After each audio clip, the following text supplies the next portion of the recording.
They told her the mansion belonged to a ghost, not a phantom in the literal sense, but a man so cold, so withdrawn, that even the staff whispered his name with restraint. "Mr. Thorne," the housekeeper had said, avoiding eye contact. "You'll hear him before you ever see him." Lena hadn't believed it. She had arrived with defiance in her heart and iron in her spine. Her choices had led her here, choices she wasn't proud of. But this wasn't prison, not exactly. It was an arrangement. The contract was clear. She would stay within the East Wing, never step into the West Hall, never leave the mansion without permission. She was given a suite larger than any apartment she had ever known, filled with velvet curtains, bookshelves tall as trees, and windows sealed shut from the inside, a gilded cage. The first night, silence reigned. The second night she heard footsteps. They came at midnight, measured, calm, never rushing. They stopped outside her door. No knock, no voice. Just presence. And then, after a long hour, they faded again into the darkness. The third night she waited for them. There they were again, steady and certain. She stood on the other side of the door, her palm hovering above the brass handle. She didn't turn it, she couldn't. By the seventh night she wasn't sleeping. She listened instead. He never tried to open the door. He never spoke her name. But his shadow was always there, falling under the thin line of candlelight that bled beneath the wood. Lena didn't know if she was afraid or intrigued. She only knew that the coldest man in the city had built a fortress of silence. And for some reason, she was the secret at its center. On the 10th night, Lena placed a chair beside the door. She didn't know why she did it. Perhaps it was defiance or curiosity or the desperate desire to prove to herself that he was real. That she wasn't imagining the footsteps, the shadow, the presence that had begun to haunt her as much as comfort her. The mansion had become a labyrinth of golden chandeliers and icy corridors. Yet the warmest place in it was the space just behind her door. She sat there, waiting. At exactly midnight, as if following a ritual, the steps came. Slow, heavy, deliberate. She could tell by now it wasn't a servant. No one else in the mansion walked with such self-possession. Mr. Thorne, she now believed, was real, and he was watching. She pressed her ear to the wood. No breathing, no movement. But she felt it, like static in the air, like someone was standing just beyond her reach, saying everything without saying anything at all. And then, quietly, impossibly gently, there was a sound, a faint shift in the floorboards, a pause, and then something softer, a thud. When she opened the door the next morning, no one was there. Only a small object lay at her feet, a book. A worn, leather-bound novel with no name on the cover. Inside was a note written in sharp, restrained penmanship. "I thought you might like this." No signature, no explanation. Lena held the book to her chest. That night, she sat by the door again. This time, not out of fear, and when the steps came, she whispered for the first time, "Thank you." No answer. But something in the silence told her he heard. The mansion had many rules, spoken and unspoken. Lena had learned them one by one, not through warnings, but through the strange, invisible lines she felt brushing against her skin. The door between the wings was always locked.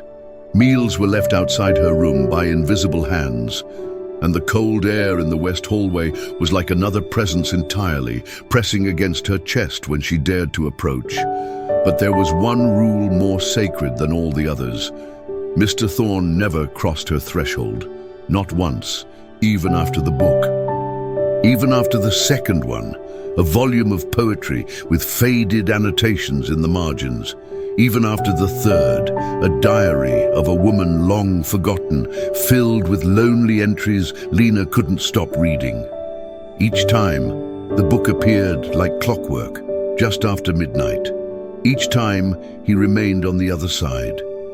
One evening, she broke the pattern. She left a note tucked between the pages of the diary. "Why do you wait outside?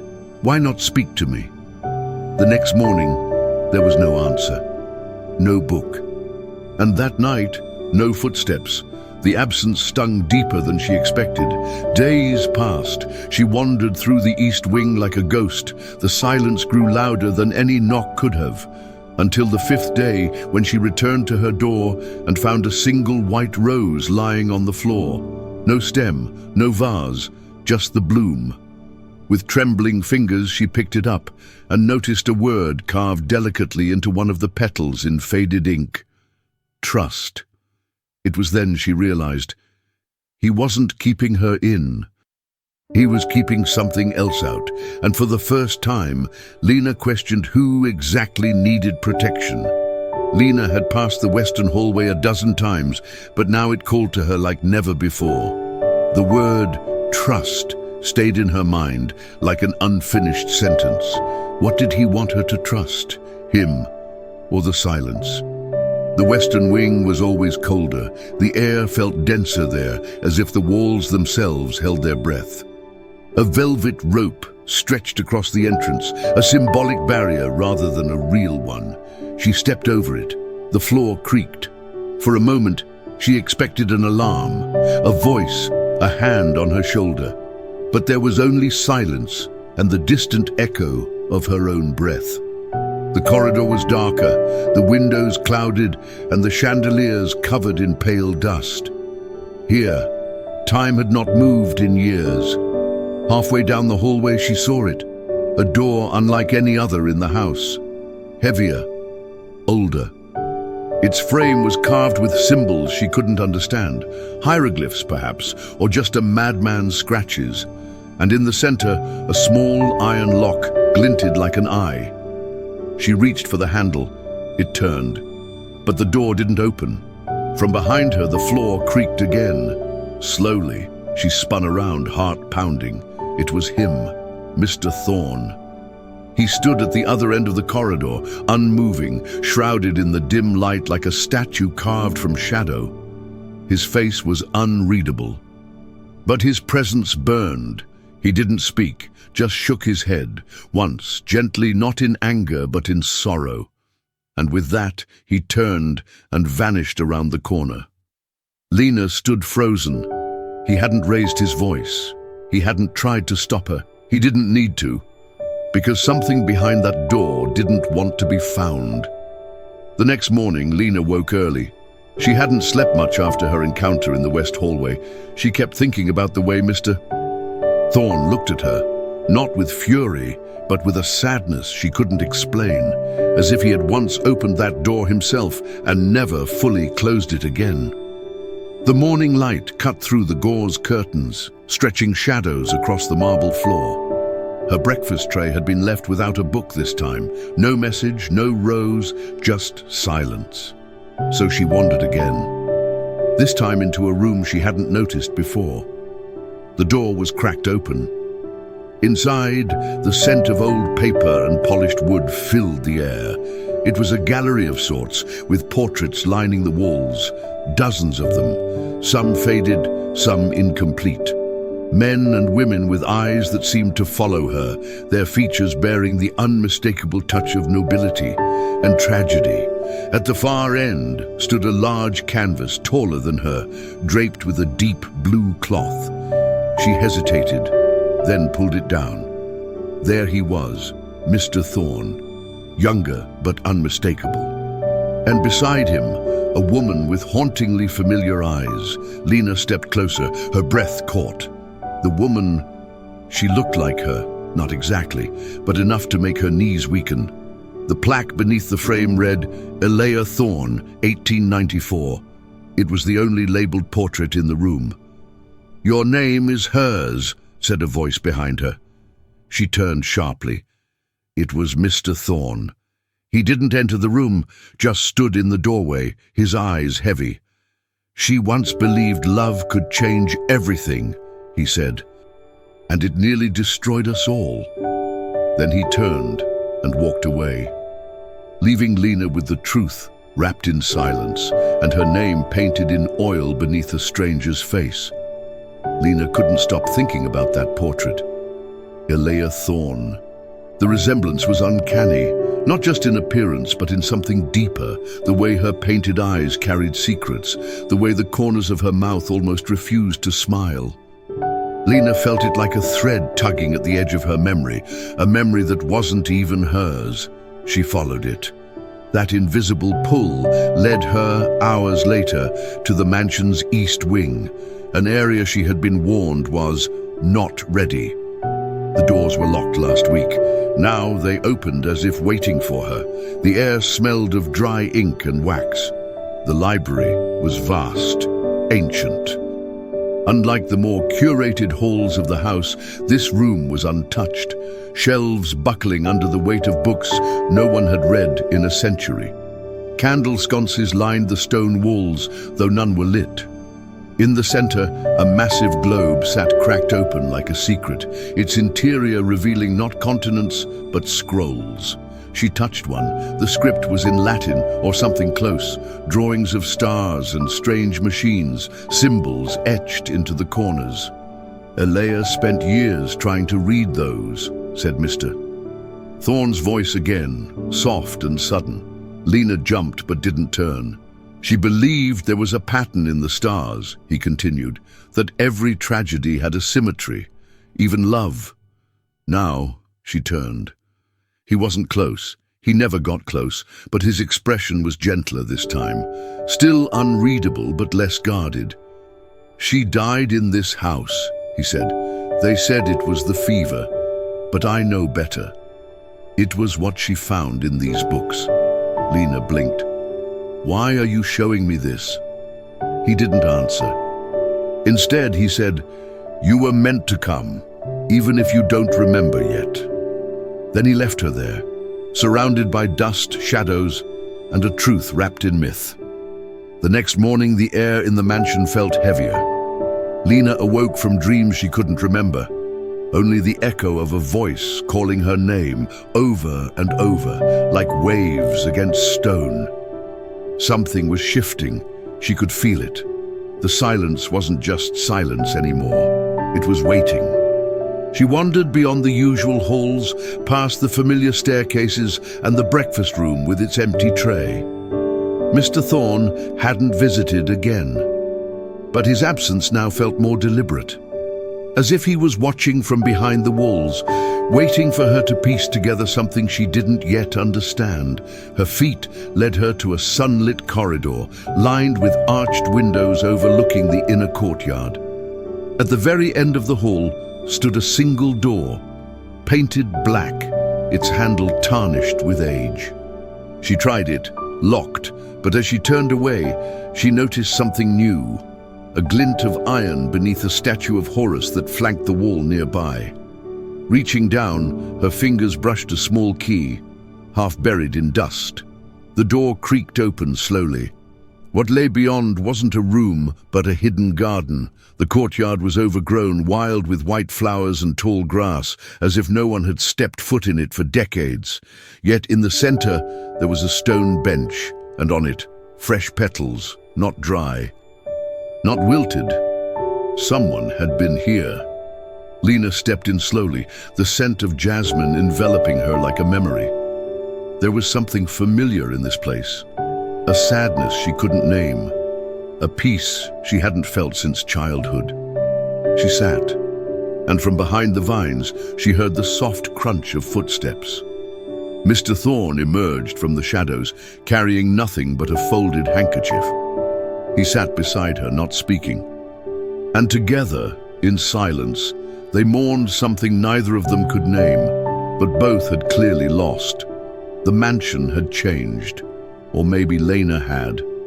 Ever since the garden, time seemed to move differently inside those walls. Shadows stretched a little longer, footsteps echoed with a softer rhythm, and doors she had never noticed before began to appear. That evening, as the last of the sun dipped behind the Nile, she found one of them, an arched door at the end of the west corridor. She could have sworn it hadn't been there the day before, and yet it didn't feel new. It felt like it had been waiting for her.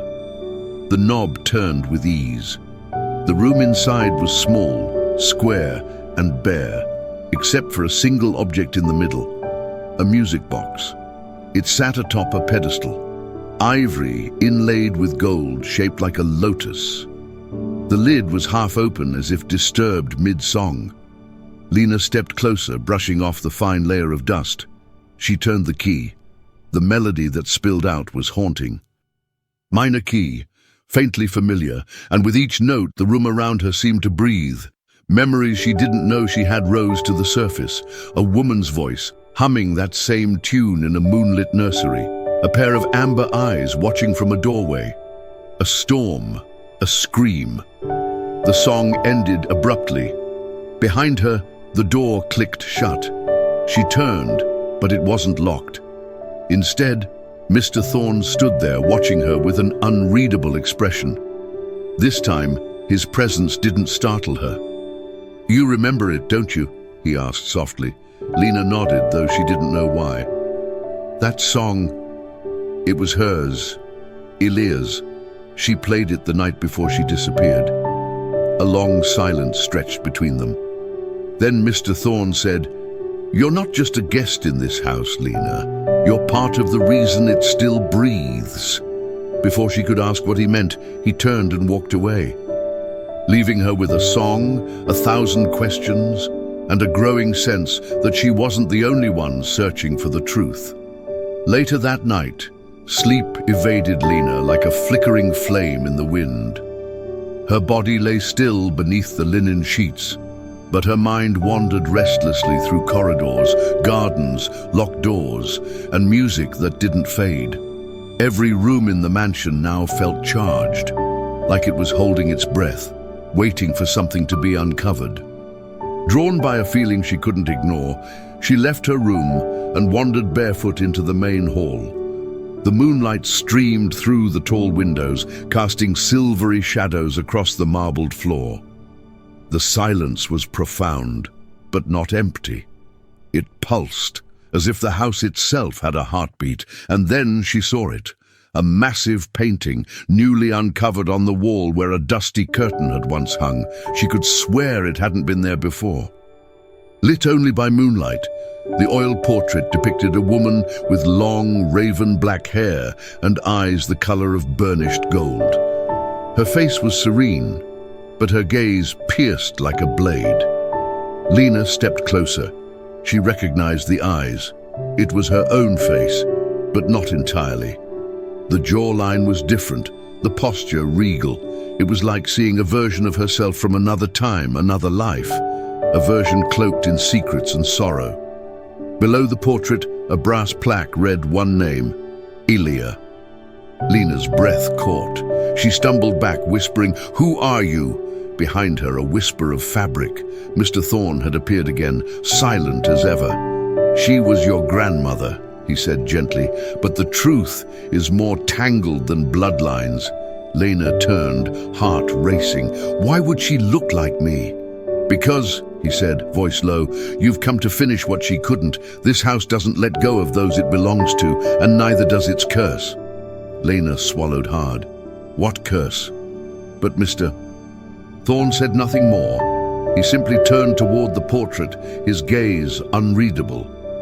And for the first time, Lena felt the house looking back at her. Lena couldn't stop staring at the portrait. Elia's eyes followed her, not in the way all paintings seem to do, but in a way that felt alive, present. It was like the air around the canvas buzzed with an invisible current, whispering things just out of reach. She wanted to turn away, to walk back to her room and bury herself under covers and silence, but her feet moved forward instead, drawn toward something she didn't understand. The floor beneath the portrait creaked, not with the usual groan of old wood, but with a sound that felt intentional, like a heartbeat in the planks. Lena reached down and pressed her hand to the cold marble base. There, beneath her fingers, was the faintest vibration, a thrum, something alive or imprisoned. Suddenly, Mr. Thorne's voice broke the stillness. "There's a passage," he said behind her, "beneath the house." Lena didn't turn. "And that's where the truth is, isn't it?" He stepped beside her, his face unusually pale. "It's where she vanished, and where I stopped looking." There was a pause, heavy with something like guilt. "She loved you," he added, softer now. "I don't mean Elea. I mean your father. Before he changed, before he became the man who signed you away to this place. You deserve to know why." Lena finally looked at him. "Then show me." He hesitated, then knelt beside the floorboards. With practiced ease, he pushed a concealed panel, revealing a small iron ring embedded in the stone. With one pull, a square section of the floor lifted, revealing a dark stairwell descending into cold blackness. No lanterns, no words, just the two of them, and the silence beneath. Lena took a breath, then a step forward. The mansion didn't protest. It welcomed her. And as they began the descent, something stirred below, something that had waited far too long to be remembered. The air beneath the mansion was colder than Lena expected. Ancient cold, like something untouched by sunlight for centuries. The stone walls were damp, carved long ago by hands no longer remembered. Her bare feet echoed softly with each step, as if even the staircase wanted to whisper its secrets. Mr. Thorne walked ahead of her, holding only a single flickering lantern. Its weak light painted shifting shadows across the curved tunnel walls, where symbols, half erased by time, twisted and looped like vines. Lena couldn't read them, but her skin tingled as if the words themselves still carried power. The tunnel opened suddenly into a wide underground chamber. It was lined with shelves, hundreds of them, not with books, but with boxes. Carved boxes of cedar and obsidian, ivory and gold, bone and stone, and each one bore a name. Lena stepped closer. The names weren't etched in ink or carved. They seemed burned into the material, as if written with fire. Some were familiar, others ancient. But one stopped her breath. Elea. Her fingers hovered over the box. Mr. Thorne didn't stop her. "You said she vanished," Lena whispered. "She was erased," he replied, voice tight, "by those who feared what she carried." Lena turned to him, dread rising. What did she carry? "Memory," he said, "and the power to make others remember." Lena opened the box. Inside was a lock of jet-black hair, brittle with time, a pendant in the shape of an eye, and a letter sealed in red wax, still bearing the crest of her father's house. Her hands shook as she broke the seal. But the letter wasn't from Elea. It was from her father, and as she read the first line, "Forgive me if you can," Lena felt her world tilt. The betrayal had started long before she was born. The letter was short, painfully short, but every word struck like iron. Her father hadn't just abandoned Elea. He had delivered her willingly to the very hands that destroyed her, all in the name of